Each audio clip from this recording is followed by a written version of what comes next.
அனைவருக்கும் வணக்கம். இந்த பதிவில் நம்ம எதை பற்றி பார்க்க போகிறோன்னு தெரிஞ்சுக்கிறதுக்கு முன்னாடி மறக்காமல் நம்ம சேனலை சப்ஸ்கிரைப் பண்ணிக்கோங்க. பக்கத்தில் இருக்கிற பெல் பட்டனையும் கிளிக் பண்ணிவிட்டு ஆளுங்கிற ஆப்ஷன் கொடுத்துட்டிங்கன்னா நான் போடுற வீடியோக்கள் எல்லாமே மிஸ் ஆகாமல் நோட்டிஃபிகேஷனில் வந்துடும். இந்த பதிவு மிகவும் முக்கியமான பதிவு, அனைவரும் தெரிந்து கொள்ள வேண்டிய ஒரு பதிவு அப்படின்னே சொல்லலாம். உங்களுக்கு அதிகமான கடன் பிரச்சனை இருந்தாலும் சரி, இல்லை சொந்த வீடு வாங்கணும், சொந்தமாக மனை வாங்கணும் அப்படிங்கிற எண்ணம் இருந்தாலும் சரி, பணம் பல மடங்கு சேர்ந்துக்கிட்டே இருக்கணும், பெருகிட்டே இருக்கணும், நான் நிறைய சேமிப்பு பண்ணணும், அதாவது டெபாசிட் பண்ணணும், குழந்தைங்க பேரில் ஏதாவது ஒன்று சேர்த்து வச்சுக்கிட்டே இருக்கணும் அப்படிங்கிற எண்ணம் இருந்தாலும் சரி, இப்போ நான் சொல்லக்கூடிய இந்த பரிகாரத்தை இந்த நேரத்தில் நீங்கள் செஞ்சீங்கன்னா கண்டிப்பாக உங்களுக்கு கைமேல் பலன் நிச்சயம் அப்படின்னே சொல்லலாம். இன்றைக்கி நமக்கு அமைஞ்சிருக்கிறது கோடியில் ஒரு நாள், கோடியில் ஒரு சேர்க்கை அப்படின்னே சொல்லலாம். இந்த நாளை நீங்கள் கெட்டியாக பிடிச்சிக்கிட்டிங்கனாவே நான் மேலே சொன்ன எல்லா விருப்பங்களும் உங்களுக்கு நிறைவேறியே தீரும் அப்படின்னு சொல்லலாம். சரி, அது என்ன அப்படின்னு பார்க்கறதுக்கு முன்னாடி ஏப்ரல் மாதத்திற்குண்டான அபிஜித் நட்சத்திர நேரம் என்னைக்கு வருது என்பது குறித்து திருக்கணித பஞ்சாங்கப்படியும் வாக்கிய பஞ்சாங்கப்படியும் 2 நேரமே நான் உங்களுக்கு கொடுத்துருக்குறேன். மேலும் அந்த நாளில் ஒரு குறிப்பிட்ட இலையில் நீங்கள் தீபம் ஏற்றும் போது கோடி கோடியாக பணம் சேரும், நினச்சக்காரி எல்லாமே உடனே நடக்கும் அப்படின்னே சொல்லலாம். எண்டு ஸ்க்ரீனில் லிங்க் கொடுக்குறேன், மறக்காமல் செக் பண்ணி பாருங்கள். சரி, இப்போது இந்த பதிவுக்கான விளக்கத்துக்குள்ளே போகலாம். இன்றைக்கி பார்த்திங்கன்னா நமக்கு ஏப்ரல் மாதத்தின் 7ஆம் தேதி, பங்குனி மாதத்தின் 24ஆம் தேதி நிறைஞ்ச செவ்வாய்க்கிழமை. செவ்வாய்க்கிழமை அப்படிங்கிறது முருகப்பெருமானுடைய வழிபாட்டுக்கும் அவங்கள அதிபதியாக கொண்ட செவ்வாய் பகவானுடைய வழிபாட்டுக்கும் ஏற்ற ஒரு நாள் அப்படின்னு சொல்லலாம். இந்த நாளை மேலும் விசேஷம் சேர்க்கும் விதமாக இன்றைக்கி பார்த்திங்கன்னா நமக்கு சஷ்டி திதியானது தொடங்க இருக்குது. எத்தனை மணிக்கு தொடங்குது அப்படின்னு பார்த்திங்கன்னா மதியம் 3:51 அப்படிங்கும்போது தொடங்குது. இது நாளை மாலை 5:48 வரைக்கும் இருக்குது. செவ்வாய்க்கிழமையோடு சேர்ந்து வரக்கூடிய சஷ்டி திதி ரொம்ப ரொம்ப விசேஷம் அப்படின்னு சொல்லலாம். அதுவும் இது தேய்பிறை சஷ்டியாக இருக்குது. நம்மளுடைய கஷ்டங்கள், கடன்கள், வறுமை நிலை எல்லாமே நம்மளை விட்டு நீங்கக்கூடிய, தேயக்கூடிய ஒரு நாள் அப்படின்னு சொல்லலாம். அது மட்டும் இல்லாமல் இது பங்குனி மாதத்தில் வரக்கூடிய கடைசி செவ்வாய்க்கிழமை. இந்த பங்குனி மாதம் ஆரம்பிச்சிலிருந்து ஒவ்வொரு செவ்வாய்க்கிழமையும் நான் பிரத்யேக பதிவுகள் போடுறது வழக்கம். ஏன்னா பங்குனி மாதங்கிறது முருகப்பெருமான் வழிபாட்டிற்கு உரிய ஒரு மாதம். அதில் வரக்கூடிய செவ்வாய்க்கிழமை சிறப்பு அப்படின்னு சொல்லுவேன். இன்றைக்கி இந்த பங்குனி கடைசி செவ்வாய், அது கூடவே நமக்கு இந்த சஷ்டி திதி அதுவும் அமைஞ்சிருக்குது. அது மட்டும் இல்லாமல் இன்றைக்கி வராக ஜெயந்தி இருக்குது. உங்கள் எல்லாருக்குமே அந்த புராண கதை தெரியும்னு நினைக்கிறேன். இரண்யாட்சசன் அப்படிங்கிற அரக்கன் பூமியை கடலுக்கு அடியில் மறைச்சி வச்சதாகவும் அதை மீட்பதற்காக மகாவிஷ்ணுனுடைய 3வது அவதாரமான வாராக அவதாரம் எடுத்த ஒரு நாள் அப்படின்னு இதை சொல்லலாம். மேலும் இந்த நாளில் பூமி தொடர்பான பிரச்சனை, அதாவது இடம் வாங்கியிருக்கிறோம், நல்ல விலைக்கு விற்க முடிய மாட்டேங்குது, இடத்துல ஏதோ பிரச்சனை இருக்குது, வில்லங்கம் இருக்குது, கோர்ட்டு கேஸுன்னு நடக்குது, மேலும் சொந்தமாக வீடு வாங்கணும், மனை வாங்கணும்னு ஆசையாக இருக்குது அப்படிங்கிறவங்களும் இதை பயன்படுத்திக்கிறது அப்படிங்கிறது நல்லது. ஏன்னா இன்றைக்கி அரக்கனிடமிருந்து பூமியை மீட்ட ஒரு அற்புதமான அவதாரம் எடுத்த நாளுங்கிறதுனால பூமி தொடர்பான எல்லா விதமான பிரச்சனைகளும் நம்மளை விட்டு நீங்கும். அது மட்டும் இல்லாமல் பூமிக்காரகன்னு சொல்கிறது பார்த்திங்கன்னா செவ்வாய் பகவானை தான் நம்ம சொல்லுவோம். அப்போ அந்த செவ்வாய்க்கிழமை நாள்லேயே இது வந்திருக்கிறதுனால 100% பலன் உங்களுக்கு நிச்சயமாக கிடைக்கும் அப்படின்னே சொல்லலாம். அதனால தான் சொன்னேன் இது கோடியில் ஒரு நாள் அப்படின்னுட்டு. இந்த வாய்ப்பை மட்டும் நீங்கள் தவறவே விடாதீங்க.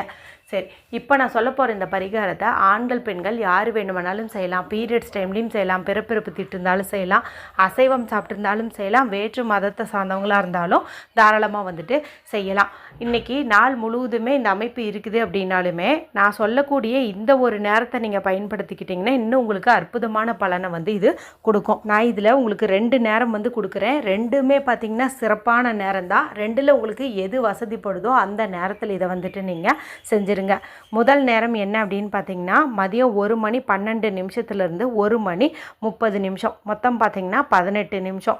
இந்த ஒரு நேரத்தில் நமக்கு செவ்வாய் ஓரையும் அடங்கும், அதே போல் குளிகை நேரமும் அடங்கும். செவ்வாய் ஓரைங்கிறது காலையில் 6 to 7, மதியம் 1 to 2, இரவு 8 to 9 வரும். இப்போ நான் சொன்ன அந்த 1:12 1:30 அப்படிங்கிறது நமக்கு அந்த 1 to 2 அப்படிங்கிறதுக்குள்ளே வந்துடும். அதே போல் குளிகை நேரம் பார்த்திங்கன்னா மதியம் 12 மணிலேருந்து 1:30 வரைக்கும் இருக்குது. அப்போ இதுக்குள்ளாரையும் இது நமக்கு அடங்கிடுது. ஸோ இந்த ஒரு நேரத்தில் அல்லது இன்னொரு நேரம் சொல்கிறோம் பாருங்கள், அந்த ஒரு நேரம் அது என்ன நேரம் அப்படின்னு பார்த்தீங்கன்னா மதியம் 3:36 4:24 மொத்தம் பார்த்திங்கன்னா 48 நிமிஷம். இதுவுமே பார்த்திங்கன்னா நமக்கு அற்புதமான ஒரு நேரம் அப்படின்னே சொல்லலாம். எப்படி அப்படின்னு கேட்டிங்கன்னா மதியம் நமக்கு 3 to 4ங்கிறது சுக்கிர உரையாக வந்து இருக்குது. அற்புதமான பலன் தரக்கூடியது அப்படின்னு வந்து சொல்லலாம். ஸோ நீங்கள் எப்படி பார்த்தாலும் உங்களுக்கு அற்புதமாக தான் இந்த சேர்க்கை வந்து அமைஞ்சிருக்குது. இந்த 2 நேரத்தில் ஏதாவது ஒரு நேரத்தில் இப்போ ஆஃபீஸில் இருக்கிறவங்க, வீட்டில் இருக்கிறவங்க எல்லோரும் செய்கிற மாதிரி தான் வந்துட்டு இப்போ பரிகாரம் வந்து சொல்ல போகிறேன். இதுக்கு நமக்கு தேவையானது அப்படின்னு பார்த்தீங்கன்னா வெறும் ₹1 காசு மட்டும் ஒன்று எடுத்துக்கோங்க. இந்த காசை வந்துட்டு சுத்தமான தண்ணீரில் வந்து கழுவிக்கோங்க. நல்ல ஒரு காட்டன் கிளாத் வச்சு தொடச்சிக்கோங்க. அடுத்து எந்த கோடும் இல்லாத பியூரான அன்ரூல்டு ஒயிட் ஷீட் ஒன்று எடுத்துக்கோங்க. உள்ளங்கை அளவுக்கு எடுத்துக்கிட்டிங்க அப்படின்னா கூட போதும். இதில் எழுதுவதற்கு பச்சை நிறம் அல்லது சிவப்பு நிறத்தில் இங்கு வர மாதிரி பேனா, ஸ்கெட்ச் பென்சில், மார்க்கர் வந்துட்டு பயன்படுத்துங்க. இப்போது இந்த பேப்பர், காசு, பேனா முனையை எடுத்துகிட்டு அமைதியாக உட்காந்துக்கோங்க. யாரு கூடவும் பேசாதீங்க. இப்போ என்ன பண்ணுறீங்க அப்படின்னா இந்த பேப்பரில் இப்போ நான் ஸ்க்ரீனில் காட்டுற பாருங்கள், இது வந்து மகாலட்சுமி தாயாருக்கு உரிய ஒரு சிம்பிள், நல்ல ஒரு மணி அட்ராக்ஷன் தரக்கூடியது அப்படின்னே சொல்லலாம். இதை வந்துட்டு நீங்கள் இந்த பேப்பரில் வரைஞ்சிக்கோங்க. அதே போல் இந்த ₹1 காசுலேயும் வந்துட்டு இந்த 1ன்னு போட்டிருக்கிற இடத்துல இதே சிம்பிளே நீங்கள் வரைஞ்சிக்கோங்க. இப்போ இந்த பேப்பர் உங்களுடைய இடது உள்ளங்கையில் வச்சுக்கோங்க. அதுக்கு மேலே இந்த காசை வச்சுக்கோங்க. வலது கை கொண்டு மூடிக்கிட்டு உங்களுக்கு தெரிஞ்ச மணி அஃபர்மேஷன் எல்லாத்தையும் வந்துட்டு நீங்கள் சொல்லலாம். இல்லைனா இப்போ நான் சொல்லக்கூடிய இதை வந்து சொல்லுங்கள். Divine money coming to my life, divine money coming to my life, divine money coming to my life. இதை வந்து ஒரு 6 முறை வந்து சொல்லுங்கள். ஏன்னா இன்றைக்கி முருகப்பெருமான் வழிபாட்டிற்கு உரிய ஒரு நாளாக இருக்குது. சஷ்டி திதியுமே பார்த்திங்கன்னா அமாவாசை மற்றும் பௌர்ணமி முடிந்து 6வதாக வரக்கூடியது தான்.